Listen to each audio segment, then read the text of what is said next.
You look good, bud. How you doing? Everything good? Very good, very good. Lovely to be here. Your Netflix special came out this week. This is your third comedy special. Third comedy special, yes. It launched this week. It's a big deal. It's a big deal. It's a very, very exciting day today. Not just because of that as well, by the way. There's something else that I want to bring up.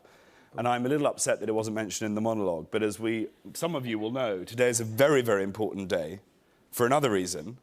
The 1st of February, Jimmy. Today is the 30th birthday of Mr. Harry Styles, and I think... Oh, I didn't know. Of course, we forgot, yes.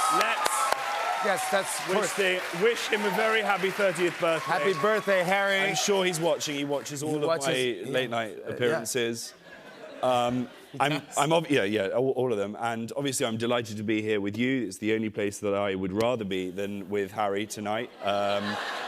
Celebrating his birthday. I do miss him a bit. It's fine. Yeah, we don't have to get into it, yeah. No, I actually wrote a couple of little words for him that I'm probably going to voice note him later, just so, you know. He'll be fine. He'll be fine. You can do it tonight if you want to. If he's watching, you could save the voice. Well, I mean, it's kind of an intimate... Oh, all right, well, no. Yeah, as you know, I journal, and...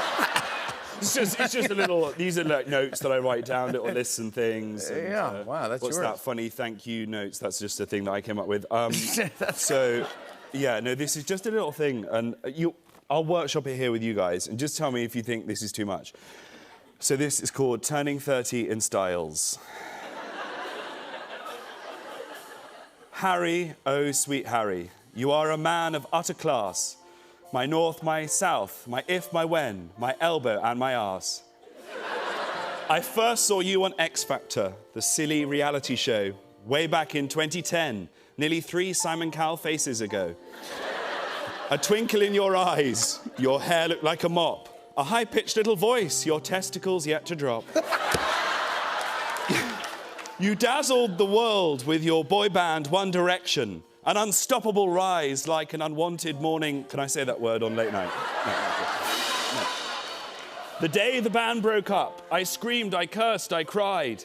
I hadn't been that sad since the day Mufasa died. But your solo career blossomed. Your limit was the sky. Stadiums and number ones, a watermelon sugar high. You branched out into acting, a dab hand at it too. Just please never try stand-up or I won't know what to do. And so today you're turning 30, and I've one last thing to say. Please don't copy the other Harry and ever run away. Come on! Happy birthday, Harry Styles! Happy 30th, buddy!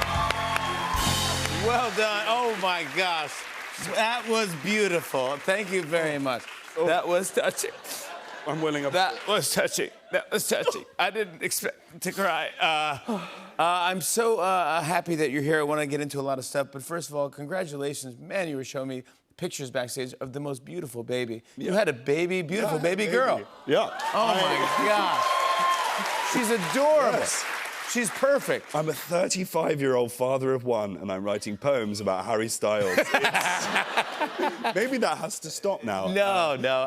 How's the baby doing? It's amazing. It's amazing how quickly your whole attitude to parenting changes as well. Like, I remember before she arrived, we were like, we're not going to be like those parents that just stick the, kid down in front of a television screen and rely on all of that. We want to really engage and read to them all of the time. I'm 5 months in. I'm literally counting down the days until I can give her an iPad.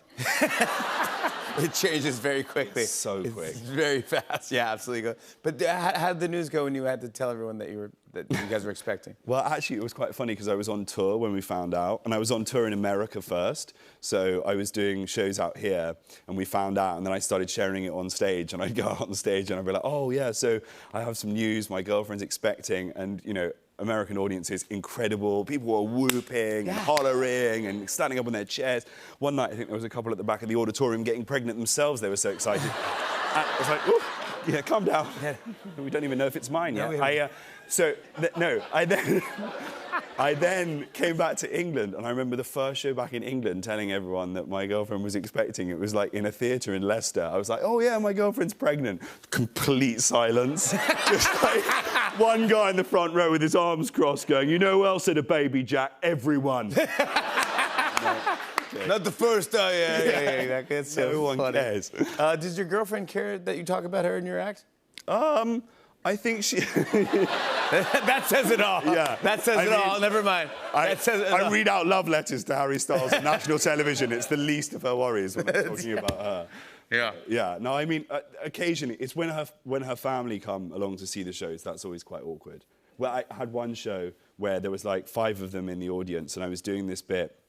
My girlfriend has diabetes, and anyone that doesn't know, diabetes affects your pancreas, and it means you don't produce enough insulin, so you have to like monitor your blood sugar levels, and if you do strenuous exercise, they can dip very dangerously low.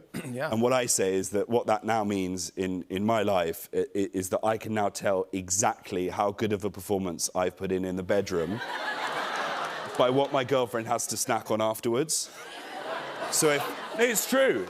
It's true. If I roll over after sex and my girlfriend's eating an entire novelty Toblerone, I'm like, well played, Jack. Nice work. But if I roll over and it's like a single Skittle, I'm like, OK, could try harder next time.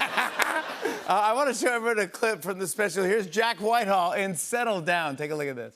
Does anyone else have that moment recently as well, where you're doing the I am not a robot test? You're on your own in your bedroom in front of your laptop, and you have failed the I am not a robot test so many times that you have that moment where you stop and you go, maybe I am a robot. Maybe this is how robots realize that they're robots. Because they just can't work out whether a traffic light consists of the box of lights or the post that it's on as well. I'm having an existential crisis here. I haven't been able to spot 10 traffic lights in a row. I'm either a robot or a cyclist. That's how you do it. Jack Whitehall, everybody. His special, Jack Whitehall, Settle Down, is streaming now on Netflix. Hey, hey.